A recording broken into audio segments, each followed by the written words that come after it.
Estamos de volta para mais um vídeo e falar sobre o nosso campeonato português.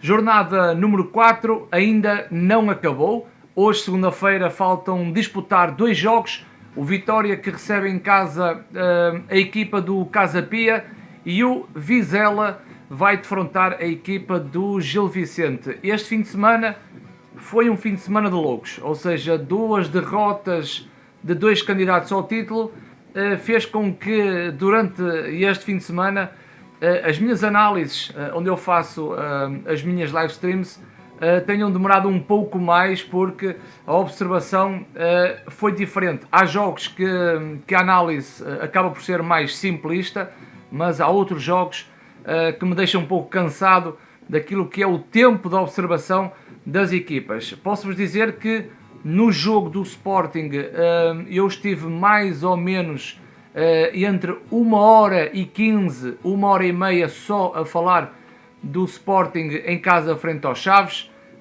Em relação ao Benfica, estive perto de 1h30 só a analisar, 1h30, 1h45 a falar sobre o jogo do Benfica frente ao Boa Vista. E ontem à noite, jogo do Futebol Clube do Porto que perde numa derrota que custou à equipa de Sérgio Conceição frente ao Rio Ave. Eu tive 2 horas só a falar nesses jogos. Aproveito aqui no YouTube para dar também a minha opinião, não contando com esse tempo, mas para que as pessoas no YouTube também acompanhem um pouco do meu trabalho. Não se esqueçam de subscrever o canal, botão vermelho em baixo, e estão-me a ajudar imenso. E estejam sempre atentos às minhas redes sociais, principalmente aqui em cima o meu Instagram. Vamos falar um pouco sobre a jornada, até porque a jornada inaugural tivemos um Paços de Ferreira frente à equipa do Estoril Praia, e o Paços de Ferreira é uma das equipas que está a decepcionar-me neste início de campeonato. Não só o Paços de Ferreira, posso acrescentar também a equipa do Marítimo de Vasco Seabra e o Santa Clara de Mário Silva. Para mim são as três equipas mais decepcionantes neste arranque de campeonato. O Paços, que perde em casa frente ao Estoril, a equipa de Veríssimo volta às vitórias, e não só o resultado desportivo é mau para o Paços de Ferreira, como também os comportamentos durante a partida que levou à expulsão de elementos da equipa do Paços de Ferreira, principalmente o seu treinador, o César Peixoto. O Estoril também é uma equipa que vai pontuando, é uma equipa que tem um futebol agradável mesmo não pontuando, ou seja, em caso de derrota o Estoril mantém uma imagem positiva, e Veríssimo parece que está a dar cartas nesta equipa agora canarina como técnico principal. Já o Paços de Ferreira, os adeptos acusam que o clube não teve bem neste mercado que vai terminar dia 31 deste mês. Portanto, o Paços de Ferreira tem mesmo um caminho a encontrar, porque neste início de campeonato tem sido muito difícil para o clube da capital do Móvel. Depois, o segundo jogo, o Marítimo, na minha opinião, está uma desgraça, e peço desculpa por esta observação. A equipa está muito má, não sei como é que Vasco Seabra vai dar a volta a esta situação, até porque o Marítimo é uma equipa que em casa quer ter bola, e a condição em ter bola é muitas vezes dar espaço a que os adversários em transições ofensivas possam ferir este Marítimo, e então o Portimonense de Paulo Sérgio aproveita muito bem e vai à Madeira conquistar 3 pontos. Para o lado do Marítimo não se avizinham tempos agradáveis, a não ser que Vasco Seabra encontre essa fórmula mágica, até porque nós estamos habituados no futebol que vamos do 8 ao 80, e neste início de campeonato uma vitória vai motivar o plantel do Marítimo, e esse caminho pode ser encontrado também com muito trabalho para Vasco Seabra, que não se avizinha que será fácil. Depois o Benfica vai ao estádio do Bessa defrontar o Boa Vista, um adversário muito difícil num estádio muito complicado, e o Benfica foi mostrar aquilo que tem vindo a mostrar, ou seja, é um seguimento de um trabalho em que o Benfica começou muito bem esta temporada, num calendário que lhe foi proporcionando ganhar, motivar, criar dinâmicas e no fundo criar também ligação entre os jogadores e a equipa técnica nova de Roger Schmidt. Esta grande diferença em termos de comportamentos vem primeiro através do treinador e da equipa técnica, até porque António Silva foi a grande estreia deste Benfica. Miúdo que vem da formação do Benfica, campeão da Youth League, foi uma aposta porque Otamendi estava castigado. E é aquilo que eu costumo dizer, quando o coletivo está muito forte, vai certamente ajudar a que as individualidades se mostrem e que através da sua qualidade tirem alguma rentabilidade naquilo que foi o jogo. E António Silva assim o demonstrou, um pouco ansioso no início da partida, levou um amarelo muito cedo, mas depois estabilizou e demonstrou a sua qualidade, tendo em vista o rendimento para a equipa. João Mário marca 2 golos, mas na minha opinião o melhor jogador da partida foi Florentino. O miúdo, o médio, está numa forma incrível, funciona muito bem com um duplo médio à frente da linha defensiva, onde ao seu lado tem um jogador como Enzo. Foi a contratação, ou uma das contratações melhores que o Benfica fez, não esquecendo também o Neres, o extremo brasileiro, que dá um caudal ofensivo muito forte a esta equipa. Acho que o Neres em 5 jogos tem 5 assistências e isso diz muito desta equipa do Benfica. Benfica que neste desafio conseguiu ter um comportamento muito positivo e rendimento gerou resultado. Grande vitória para o Benfica no estádio do Bessa, mesmo com a derrota. Eu continuo a gostar deste trabalho de Petit e do Boa Vista, mas em termos individuais também o Benfica foi superior à equipa do Boa Vista. Depois o Famalicão, que recebeu a equipa do Santa Clara. Mário Silva também não tem um trabalho muito fácil e não está a conseguir ter resultados, mas acredito que o rendimento que o Santa Clara apresenta pode, a curto espaço de tempo, trazer esses resultados que o treinador tanto quer. O Famalicão, parece-me que a equipa do Famalicão não vejo uma equipa tão bem ligada entre os setores, mas o Famalicão tem, nos seus jogadores, em termos individuais, tem muita qualidade. Eu tive a ver pedaços do jogo, não vi o jogo completo, mas a equipa de Famalicão parece-me ter bons jogadores. O que está a faltar ao Famalicão é ligar os setores, identificar melhor essas dinâmicas e, em termos de organização, uma pincelada em termos de posicionamento, e acho que o Famalicão pode fazer uma boa temporada no nosso campeonato português. Já o Santa Clara, muitas dificuldades em termos de resultados. Mário Silva parece-me não ter sido o treinador consensual da nova administração da SAD. Vamos ver até quando Mário Silva ou reverta a situação ou vai ter uma situação extremamente complicada. Já o Famalicão, vitória motiva, 3 pontos, segue em frente a equipa do Famalicão. No outro jogo, debandada em Arouca, o Braga está fortíssimo.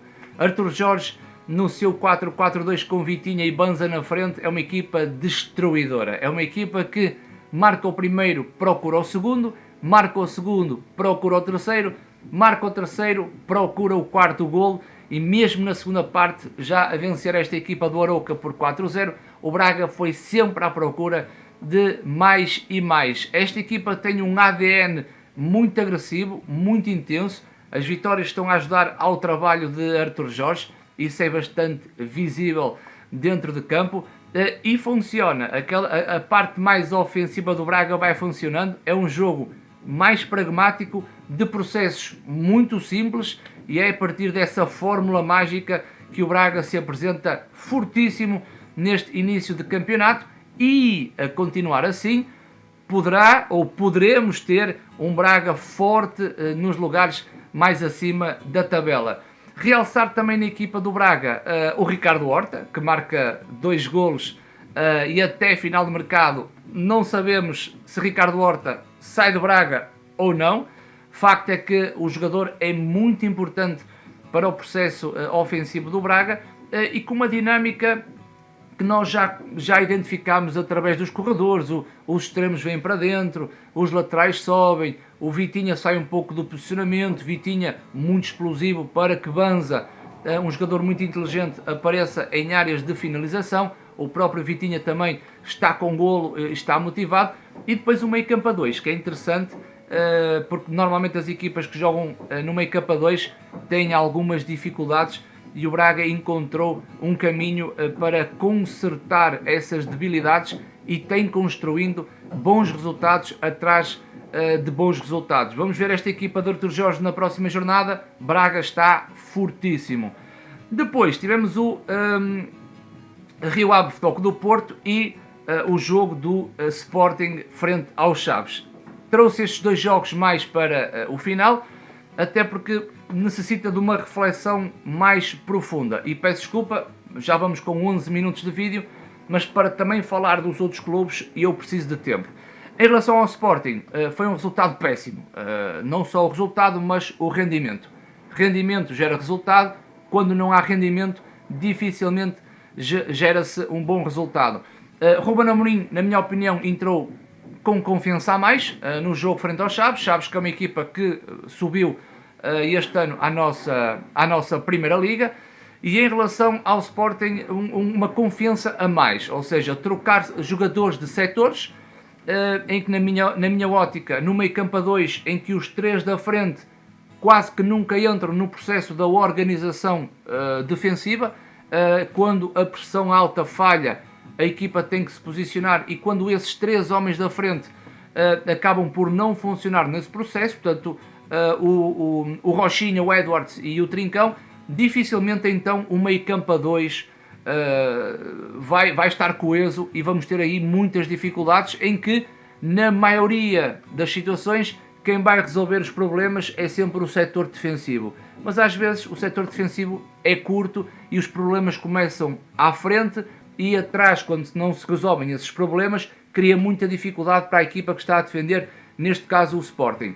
Outro erro, na minha perspectiva, e não é pelo resultado ser negativo do Sporting, até porque o Sporting já venceu, e eu continuo a ser crítico e a não gostar desta situação, é colocares um jogador que no último terço é importante, que é o Pote, e vais colocá-lo no meio campo a 2. Na minha opinião, mesmo que o Sporting tivesse vencido, eu não gosto dessa situação, e já lá vamos, porque eu vou falar do caso PP no Futebol Clube do Porto e no Losango. São situações que eu não estou a gostar, e então dou a minha opinião.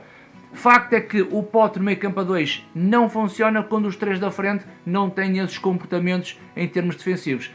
Claro que no processo ofensivo o Sporting também vai cometendo erros. Não consigo perceber como é que o Sporting tem uma frente mais móvel, com o Edward centralizado, o Trincão à direita e na esquerda o Rochinha.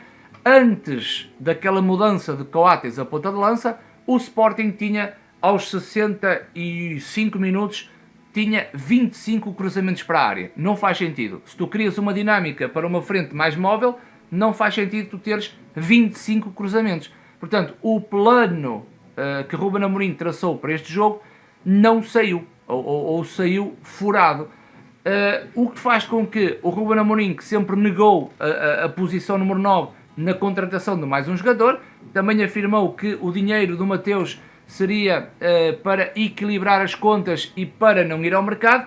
No entanto, aos 65 minutos, ele pega no Coates e mete-o a ponta de lança. Ou seja, isso é um sinal de desespero, que é, tu fazes o teu planeamento semanal, preparas a equipa para defrontar os Chaves, e chega aos 65 minutos e esse planeamento executado saiu furado, então vou colocar o Coates na frente. Quando tu colocas um central a ponta de lança e ainda por cima aos 65 minutos, é realmente um sinal de desespero que o plano A não funcionou. Depois podemos ir para as individualidades, o porquê da aposta de Neto naquele setor defensivo, o porquê de Mateus Reis ficar no banco num jogo frente aos Chaves, e também muitas opções que poderíamos levantar sobre as opções técnicas de Ruben Amorim, mas em termos coletivos, em termos táticos,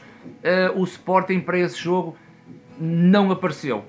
e depois podemos também incutir valores de agressividade, intensidade, reação à perda, e não funcionou. Um Sporting que sobe as linhas não sabendo pressionar nesse jogo, porque faltou essa pressão alta ao Sporting, no sentido de roubar a bola dentro do meio campo do adversário, faz com que, quando essa pressão não é perfeccionista, vai abrir espaços cá atrás, porque as linhas estão subidas, e o Chaves aproveitou e muito bem o jogo na segunda parte. Até porque na primeira parte o Chaves foi uma equipa, na minha opinião, banalíssima. Foi uma equipa que perdeu muitas bolas, falhou muitos passes, um Chaves muito ansioso a jogar em Alvalade, e mesmo assim o Sporting não aproveitou essa situação. Acho que o Sporting tem mesmo que ir ao mercado. As derrotas vão pressionar a estrutura diretiva e o próprio treinador Ruben Amorim, e o Sporting precisa mesmo de um médio com características idênticas a Mateus, iguais vai ser difícil, mas um médio que consiga romper linhas e um médio com uma capacidade de se projetar no processo ofensivo e de fechar o espaço no processo defensivo. E claro que a alternativa a Paulinho é uma frente móvel, mas durante as 34 jornadas vamos ter jogos que isso não vai funcionar.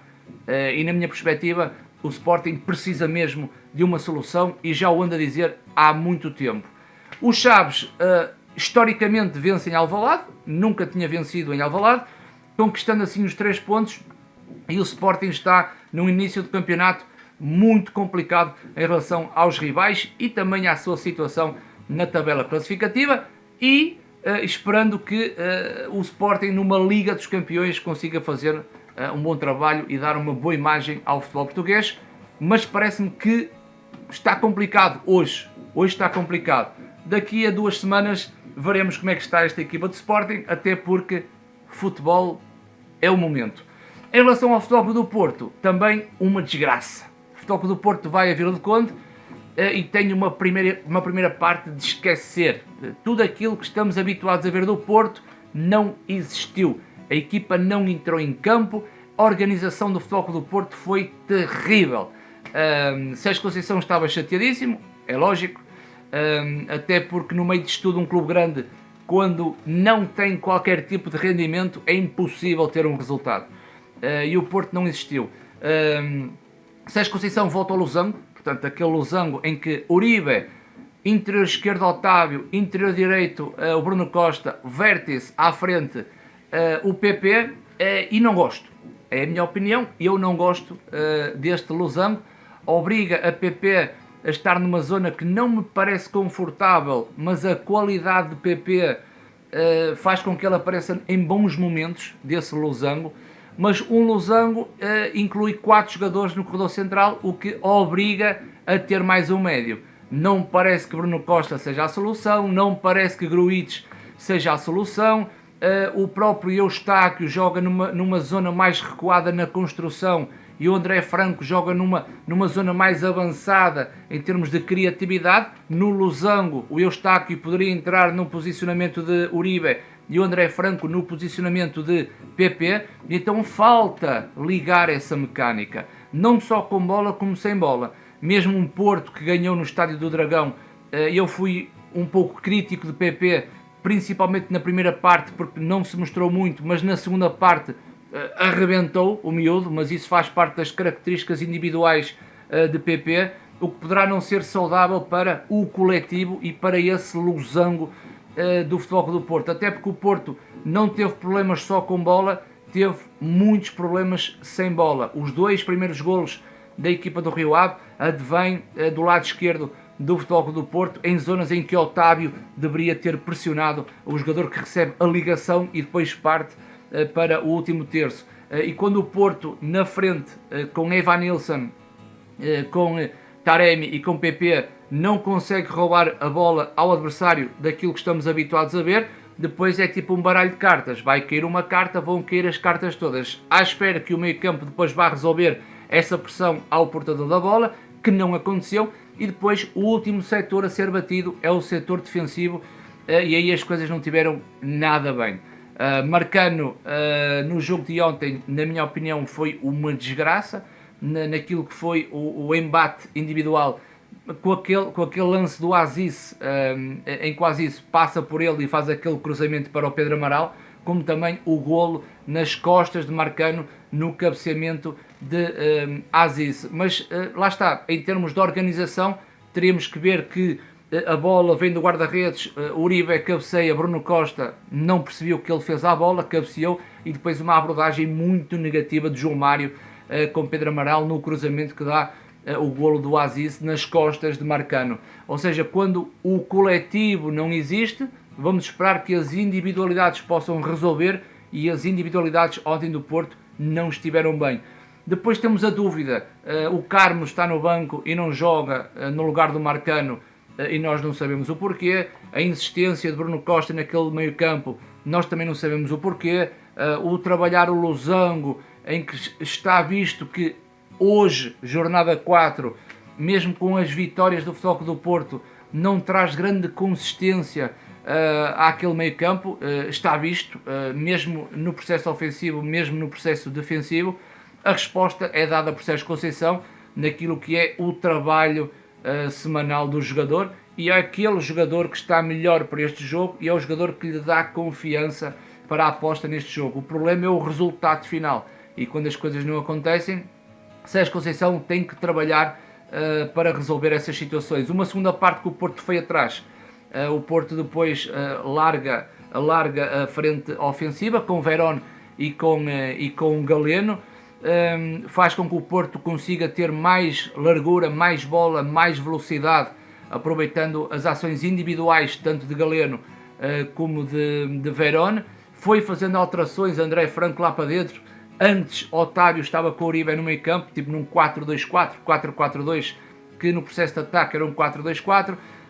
Depois foi alterando a estrutura, tirou um central, o Pepe jogou atrás na direita com o PP, que regressa ao lado direito defensivo, com Zaidu e Uribe a ajudar também no processo defensivo, apostando no André Franco lá na frente, com a entrada de Tony Martínez e mais tarde a entrada de Dani Loader.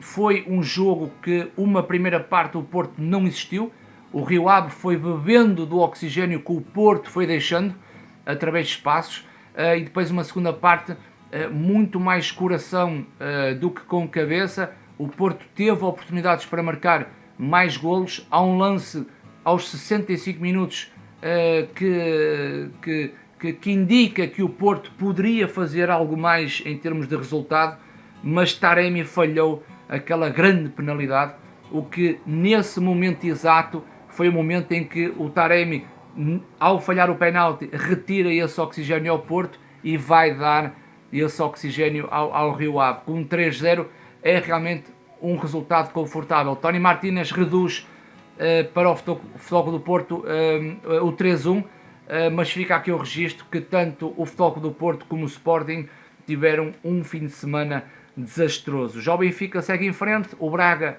fortíssimo, 3 equipas de desilusão, Marítimo, Santa Clara e o Passos de Ferreira. Segue o campeonato, amanhã temos o Benfica frente ao Passos de Ferreira a contar para a jornada número 3, acho eu que o jogo foi adiado. Temos um fim de semana desportivo no próximo fim de semana e depois venha de lá essa Liga dos Campeões. O vídeo foi longo, tem que ser longo, eu para falar de todos os clubes preciso de tempo. Não se esqueçam, se gostarem do meu trabalho, das minhas análises, das minhas opiniões, subscrevam o canal, não se esqueçam a rede social aqui em cima, o Instagram, e já sabem, todos os dias à noite estou na casa do vizinho a streamar, onde vocês podem ter análises muito mais clínicas e muito mais aprofundadas.